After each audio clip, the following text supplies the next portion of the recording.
My name is Megan McMaster, and the first muscle I'm going to explain is the gastrocnemius, which is in the lower limb and half of your calf muscle. The main function is plantar flexing the foot at the ankle and flexing the leg at the knee. It helps with running, jumping, and other fast movements of our leg. The other half of our calf muscle is our soleus, which lies right beneath the gastroc.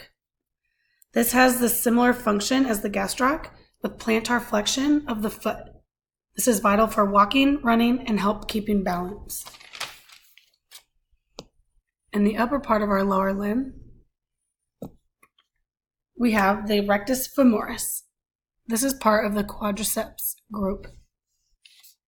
It is the only muscle that helps flex the hip, and it also is used in the My name is Megan McMaster. The first muscle that I'm going to explain is the gastrocnemius. This is in the lower limb, and it is half of our calf muscle. The main function is plantar flexing the foot at the ankle and flexing the leg at the knee. It helps with running, jumping, and other fast movements of our leg. The other half of the calf muscle is the soleus, which lies right beneath the gastroc, right here. This has the same function as the gastroc, as it plantar flexes the foot, and this is vital for walking, running, and keeping our balance.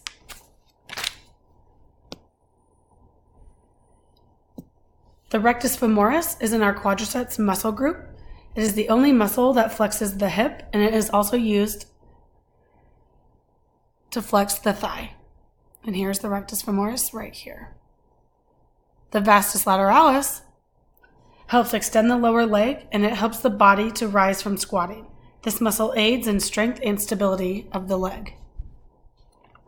Some appendicular muscles of our upper limbs are the biceps brachii, also known as just the biceps. This is a biarticular muscle, and it means that it works with two separate joints, the shoulder and the elbow. Biceps help move the arms forward, upward, sideways, and they also help in lifting. They also rotate the forearm. Another muscle up in the upper region is the triceps brachii. This helps extend the forearm at the elbow, and it also pulls the upper arm toward the body, and it can also extend the upper arm.